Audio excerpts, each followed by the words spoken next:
Good evening, Paul Case here. Thought I'd come out here and look at the hay that Dad mowed for me this morning. Some of it looks pretty brown, some of it looks pretty green. It's still damp, but there's not a lot of people do this and say much about it. But there's numerous ways to tell if hay is ready to bale.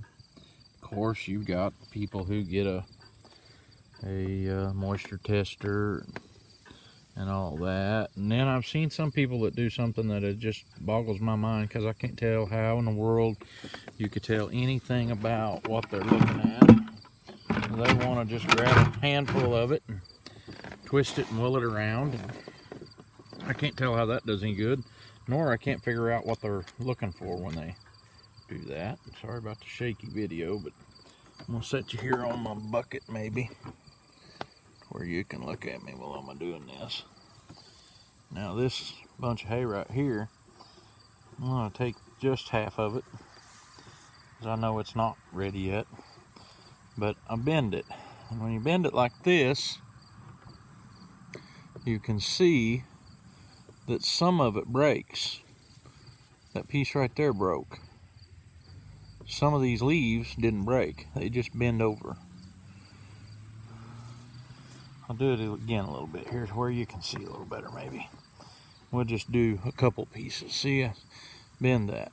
This is just bent. And this is broke though. See how it's got a perfect spot in it where it's completely snapped over. And you gotta not do it too much, but that one there just bent at places on it. And so if it just bends, it's not good enough. But if it breaks, it's about ready. And that's the way I was taught to tell.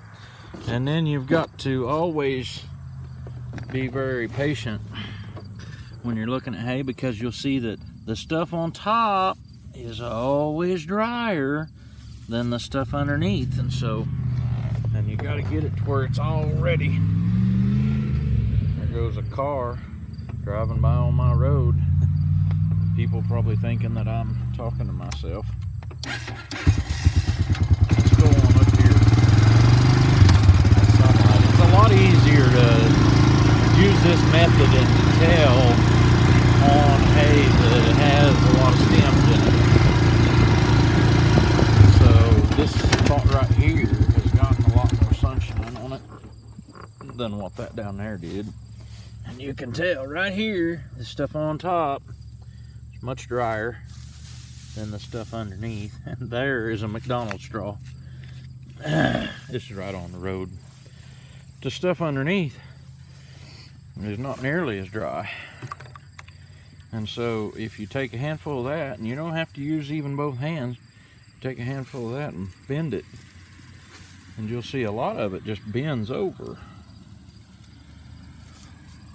Doesn't break. It's too green yet. But I think I'm gonna go get my setup all ready to where I can run the tedder on this as quick as the dew comes off in the morning, and we'll see about when they get dry enough to bale tomorrow evening. I don't know, it's supposed to get about 90 tomorrow like it did today. I wouldn't mind having them bale tomorrow so I can put it in the barn tomorrow evening rather than have to wait till church today to do it. But anyway, that's kind of how we tell that hay is ready to make.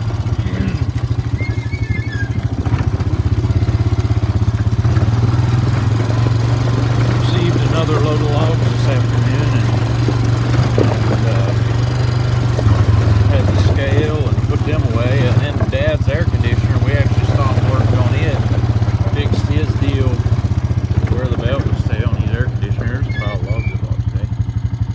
That right there is 1,650 feet of logs, and they was all on tandem axle, dual wheel, gooseneck trailer behind a dual wheel pickup.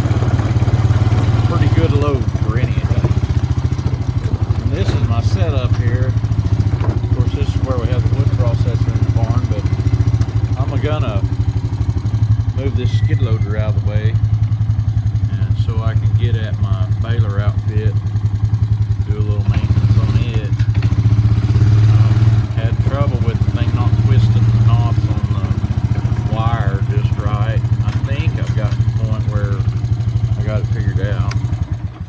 This is a International 445.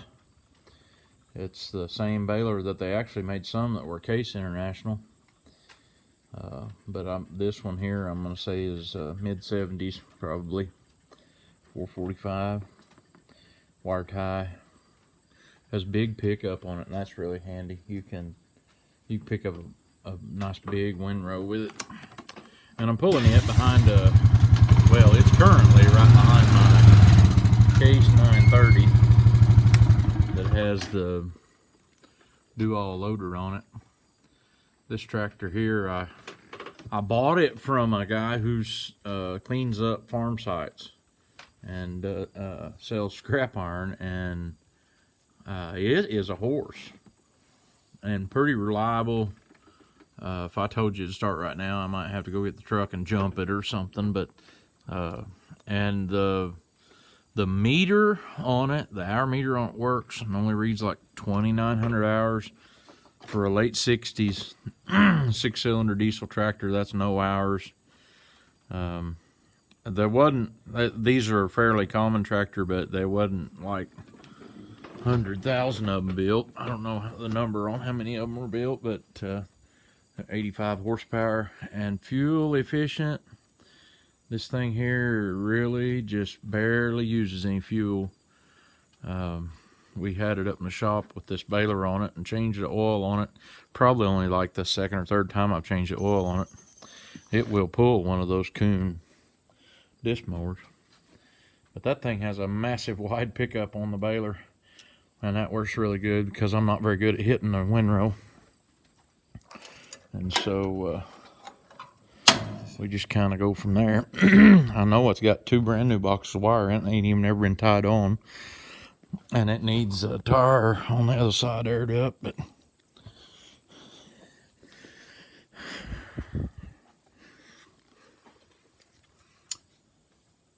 I don't know, can you see the number in that meter?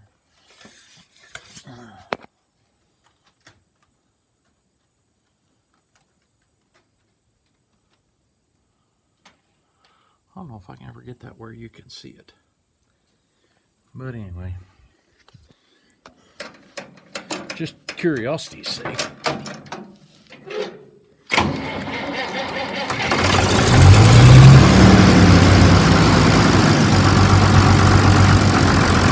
that smooth?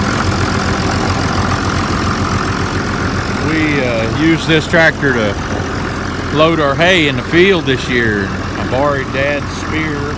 He's got a loader just like this on a 460 Farmall, and I borrowed his spear to put on it. Man, that works good. Works real good. Got pretty good tires on the back. Got 14-ply trailer tires on the front. I fixed them up last year, I think. I bought new rims for them. Couldn't find any good 16-inch rims. Got another little jelly bean here.